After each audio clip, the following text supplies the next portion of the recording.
Good day, everyone. Today, we will be discussing an important clinical topic wound infections. This includes their pathogenesis, causes, epidemiology, clinical presentation, investigations, and management. Understanding wound infections is essential for healthcare professionals as they significantly impact patient outcomes, prolong hospital stay, and increase healthcare costs. Let us begin with the definition. A wound infection is defined as the invasion and multiplication of microorganisms within a wound, leading to local tissue damage and a host inflammatory response that results in delayed healing or systemic involvement. It occurs when the balance between the microbial load and the host's defense mechanism is disrupted, allowing pathogens to proliferate and cause harm. Now, moving on to the pathogenesis, a wound infection begins when there is a break in the integrity of the skin, which normally serves as the body's primary defense barrier. This break may be due to a trauma, surgical procedures, burns, or chronic ulcers. Once the barrier is compromised, microorganisms can enter the wound. Initially, the wound may become contaminated with microorganisms. If these organisms begin to multiply without causing damage, the wound is considered colonized.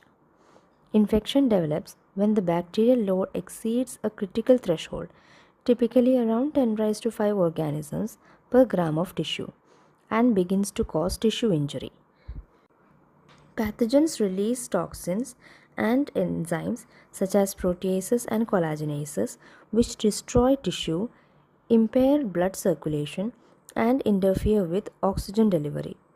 At the same time, the body mounts an immune response, leading to inflammation. However, factors such as poor blood supply, necrotic tissue, and weakened immunity can impair this response.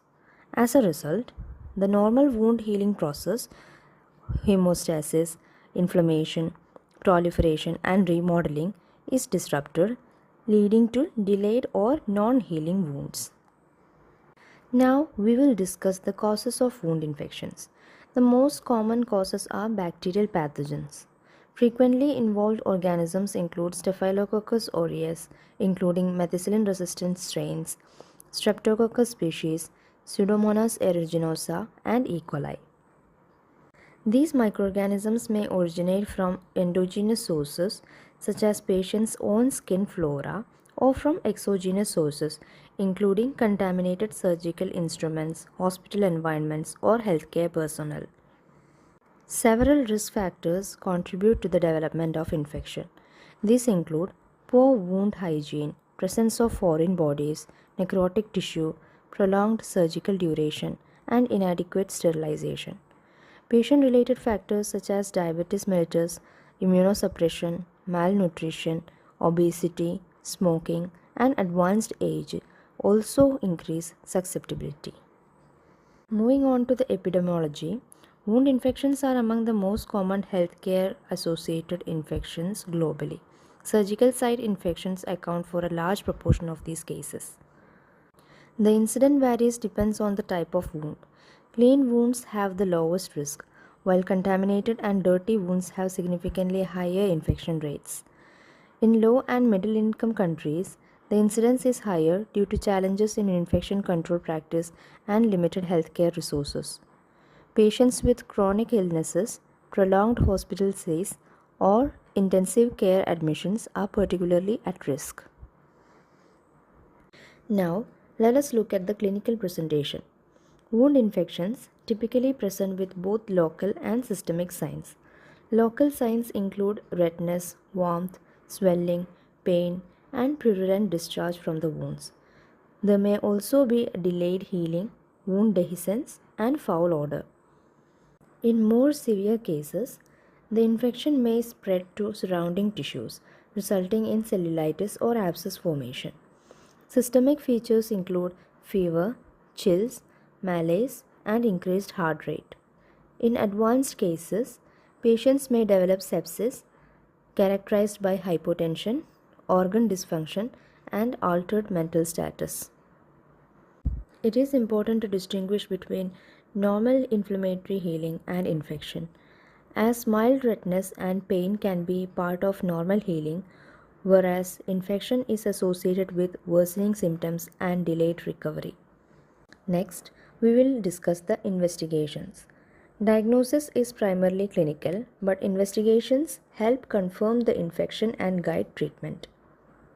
Microbiological studies include wound swab or tissue biopsy for culture and sensitivity, which helps identify the causative organism and determine appropriate antibiotic therapy.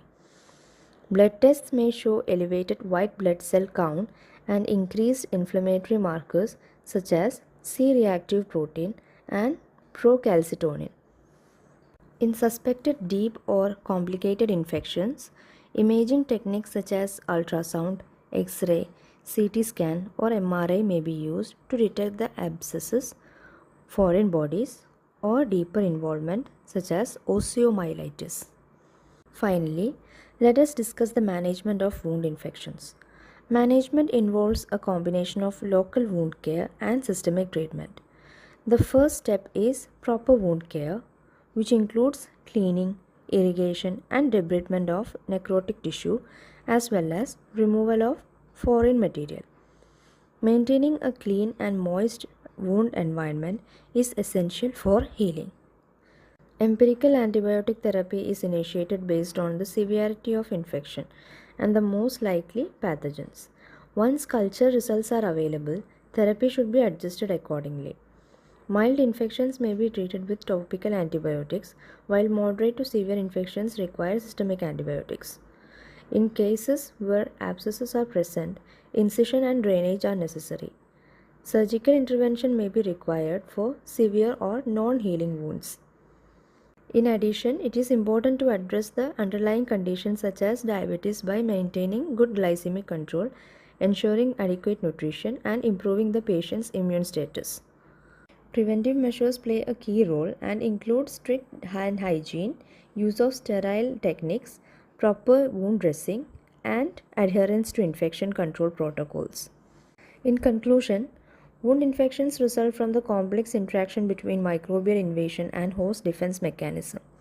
Early recognition, accurate diagnosis, and timely management are essential to prevent complications and promote effective wound healing. Thank you.